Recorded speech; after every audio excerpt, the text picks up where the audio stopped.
o contribuimos impositivamente. Porque también hay que hablar de esas cosas, che. Hay que hablar en qué se usa la plata, porque si no hablan ellos de qué se usa la plata. Bueno, ¿de qué se usa la plata? En este tipo de cosas también, ¿no? Para que hay todo un sector que está haciendo una especie de excursión al gobierno. Antes lo controlaban desde afuera, ahora están en el gobierno. Está Vale Di Croce con nosotros, como siempre, con su columna, día jueves. Así que, vale, la escucho. Bueno, a ver si nos ordenamos. Ordense. Un poco, todo tiene que ver con todo, así que vamos a hablar de los héroes, pero entre signos de preguntas. ¿Los héroes? ¿A quién llama a los héroes el presidente de la nación? Contrabandistas, estafadores. Empresarios, ¿no? Perdón, no quise decir que... Veo que hay una categoría de empresaurios que enuncia el presidente de la nación, que serían los que no le caen bien. Sí. Después están los héroes, sí, que tienen un solo destino. Vamos a hablar de eso. Y hoy vamos a hablar particularmente de Paolo Roca. Paolo Roca, aportante de campaña de Javier Milei, 20 millones de pesos declarados. Yo digo declarados porque es lo que se conoce, uno nunca sabe qué otras cosas se pudo haber hecho. Y recién cuando hablabas del presupuesto 2025 y de que ese presupuesto prevé conflictividad, te voy a invitar a escuchar algo que dice el propio Paolo Roca allá por el 14 de diciembre de 2023, hablando del discurso de asunción de Javier Milei. ¿Qué dice? El discurso, con atención el discurso del presidente Javier Milei, y le quiero decir que en todos los aspectos que el presidente menciona, yo encuentro medida y una visión que debería ser positiva y favorable para el desarrollo del sector privado. El contenimiento del peso del Estado, el limitar la interferencia del Estado en todo el quehacer económico, la apertura, la liberación de los mercados y la recuperación de espacio para la iniciativa privada, tema importantísimo para todo el sector productivo.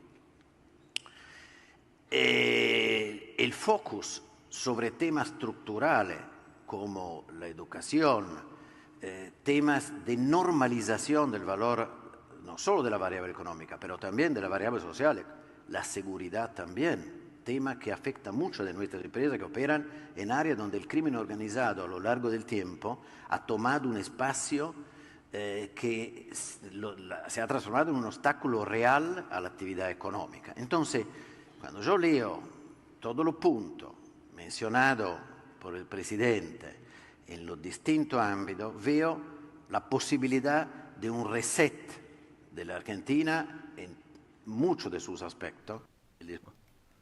Reset. Sí, como ¿no? una compu. Reseteo. Claro. Control Alt Sup, ¿no? Sí, para los más viejitos. Sí, bueno, sí. Reset, dice él. Esto fue, recordemos, Paolo Roca, presidente del Grupo Techin, en el tradicional evento ProPymes 2023, que lo cierra en el Centro de Convenciones de la Ciudad de Buenos Aires con Guillermo Francos. Y él le dice, bueno, escuché muy atentamente el discurso, recordemos ese discurso sobre las escalinatas del Congreso, darle la espalda a los legisladores, Avenida Entre Ríos, que cierra hablando de Hanukkah y de las fuerzas del cielo, el día que se cumplían los 40 años del regreso de la democracia.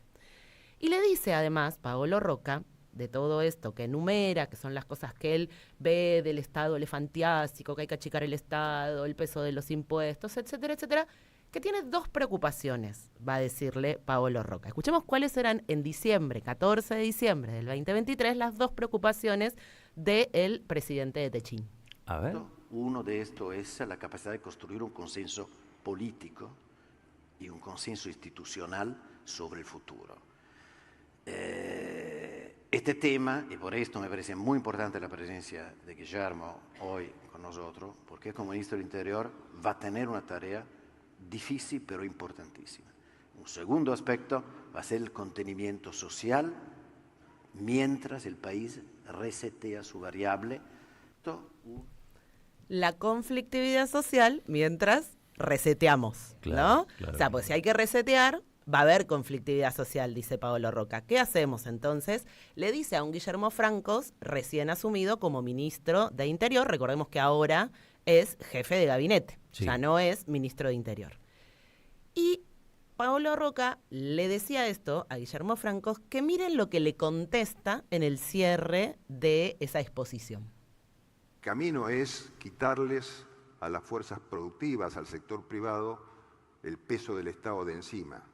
Ya ustedes lo van a ver en los próximos días a través de las normas que se van a sacar como DNUs o a través de proyectos de ley en sesiones extraordinarias, todas las medidas que se han estado estudiando durante mucho tiempo para tratar de abrir la Argentina, abrir la economía de la Argentina para que el sector privado haga libremente su aporte a esta nueva etapa de la Argentina. Como también ha dicho el presidente varias veces, la obligación de ustedes es hacerse ricos, digamos, porque camino es...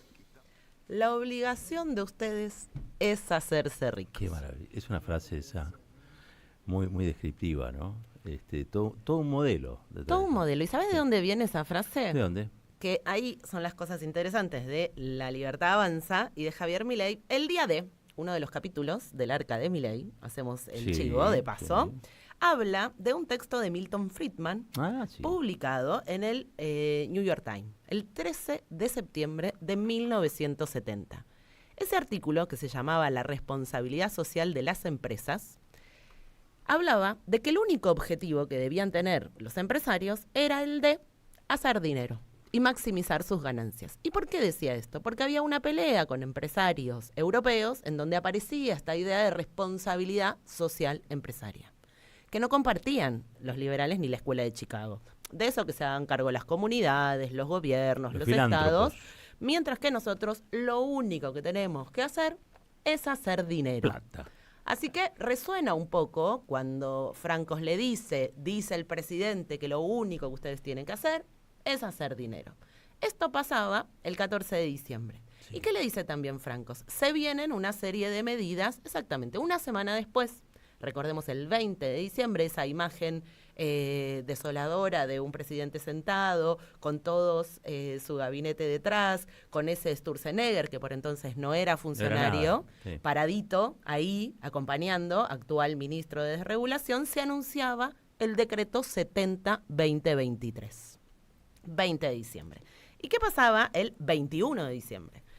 AEA, la Asociación Empresaria Argentina, emitía un comunicado titulado Una oportunidad histórica, celebrando el decreto 70-2023. Y en ese comunicado, que firmaban, tiro solo algunos nombres, Jaime Campos, el mismo Paolo Roca, Héctor Manieto, Sebastián Bagó, Alfredo Coto, todos beneficiados por ese decreto 70-2023, también firmaba Marcos Galperín. Hemos hablado acá de el dueño de Mercado Libre y de Mercado Pago, y decía, quien tenía por entonces un patrimonio de 2,5 mil millones de dólares, repito, 2,5 mil millones de dólares, decía que en 10 minutos nos habían dicho todas las verdades que no nos habían dicho durante 80 años. Y celebraba a EA el momento que se estaba viviendo gracias a Javier Milei. Ese mismo año sale el listado de Forbes de los hombres, la mayoría hombres, más ricos del mundo. Sí. El argentino mejor posicionado es ni más ni menos que Marcos Galperín, favorecido, insisto, por este decreto, allá viviendo en Uruguay para pagar menos impuestos. Y el primero que venía detrás era Paolo Roca. Paolo Roca, que en la lista de Forbes está como italiano, no como argentino. ¿Vieron la tonada, no? Que no se le va. Son, ¿viste, esas personas que hacen y sigue con la tonadita? El grupo Techin está controlado por sociedades que están en el exterior, ¿no? Luxemburgo, creo. Y no olvidemos que el señor, ahora que se discute mucho la privatización de aerolíneas, recordemos siempre que el crecimiento que tiene el grupo Techin va de la mano de la adquisición a un precio irrisorio en el año 92 de Somisa. Claro. Somisa, que tenía un rol estratégico, creada en la década del 40 por el gobierno de Juan Domingo Perón en el marco del Plan Siderúrgico Nacional.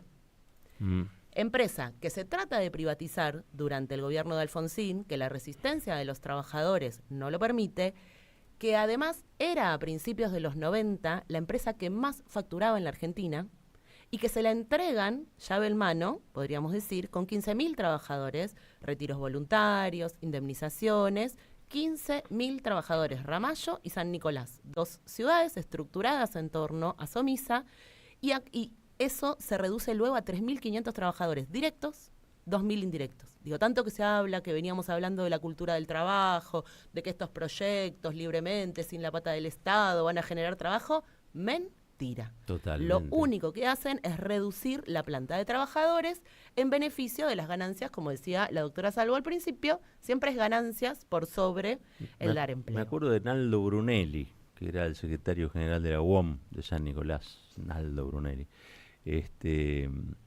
Me acuerdo de las grandes manifestaciones de trabajadores ahí en contra de la privatización, pero bueno, les quiebran la lucha y también es cierto que estaba estos dulces de lo que era una indemnización muy favorable, llamadas retiros voluntarios, ¿no? Los retiros voluntarios. Sí, que terminaron todos en parripollos y en remises. ¿Y cuál era la otra la que se vendía? Y Canchas de pádel.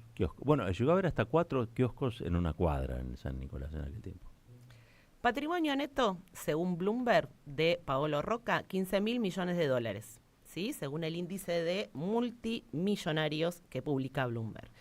Y fue muy favorecido Paolo Roca por este gobierno, recordemos fue aportante, altos ejecutivos de Techin designados. En YPF tenemos a Horacio Daniel Marín, Matías Farina, Gustavo Gallino, además Luis de Rieder, ex gerente de Tecpetrol, la petrolera de Paolo Roca, claro, fue designado como subsecretario de Hidrocarburos. Ajá. Y en la Secretaría de Trabajo está Julio Cordero, a quien responsabilizan muchos de haber redactado el capítulo de la reforma laboral que se había incluido en el decreto 70-2023. Así que Paolo Roca parece que venía bien, ¿no? Esto de los héroes, estábamos todos muy contentos, hasta que pasó que esta semana parece que Paolo se enojó y habló en Al Acero Summit 2024 y dijo algunas cositas que empezaron a incomodar y hacer ruido al gobierno nacional. ¿Qué te ha pasado, Paolo? ¿Qué le ha pasado a Paolo? No sabemos. Ahí está, en Paolo. la agenda hay un punto de transformación muy profunda para el país. Y son puntos de una agenda que ha sido planteada a los electores en este término, no en otro término. Entonces, lo que se está haciendo hoy es lo que se dijo se iba a hacer. Los resultados son importantes. Si miramos la reducción de la inflación, la caída del riesgo país, la tensión que se está despertando sobre un proyecto de transformación integral es muy importante. Ahora, falta completar la apertura del mercado cambiario para poder lograr atraer inversiones masivas, inversiones que realmente permitan también la transformación de la economía, de la infraestructura y todo esto. Bueno, ¿Qué está pidiendo Paolo, Roberto? Eso, ¿qué está pidiendo, Paolo? Levanten el cepo, Mirá, ¿no? ¿Qué está pidiendo? Una nueva devaluación. están ganando mucha guita, pero no se la pueden llevar. Y está enojado Claro. por otra de las cosas que dijo en Al Acero es frenemos un poquito a China. Esta competencia desleal. O sea que tampoco destruyan tanto al Estado. Claro. Pónganlo a proteger la mía. Dijo textual, Sí. la cancha no está equilibrada. Pero lo dijo en italiano, ¿no? Así como así. Nuestra industria no logra competir con China. Hace falta que la política de los estados nos apoyen. La defensa contra la competencia desleal es esencial, sumado a la estabilidad en las reglas del juego, la reducción de la carga tributaria, un tipo de cambio que refleje la productividad de factores y no los flujos de capital de corto plazo, dijo Roca en Al Acero 2024. Y hay algo interesante en esta historia de los héroes de Javier Milei. Paolo Roca aportó a su campaña, lo acompañó, dijo nos preocupa solamente la conflictividad social.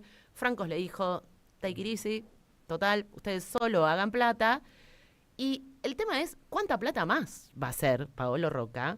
Y hasta dónde esa ficción de, bueno, no al Estado. No, mentira. No impuestos a los ricos, no cumplir las leyes a los ricos, presionar siempre hacia abajo, pero No, proteccionismo. Protéjannos. Proteccionismo y represión a los que protestan. Digamos. Exactamente. Y no es casual que ese 14 de diciembre, 4 días después de que asume Javier Milei, la preocupación de Roca, ¿cuál era? El consenso institucional y gubernamental, que pareciera ser que Milei eso lo tiene controlado, no digo que esté funcionando bien, digo que está controlado, y la otra preocupación era la conflictividad social.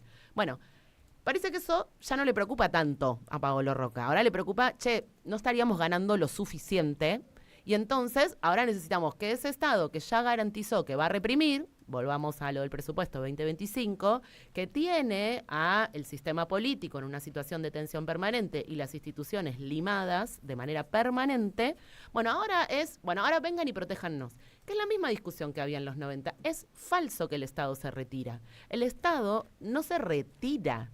El Estado pasa a proteger los intereses de los sectores minoritarios. Y eso es lo que está reclamando Paolo Roca. Lo que reclamó siempre, que le dieran en su momento Somisa y ahora que le dieran garantías frente al gigante asiático. Un Estado clasista pide. La dictadura del empresariado, dicho de otra manera. Digo.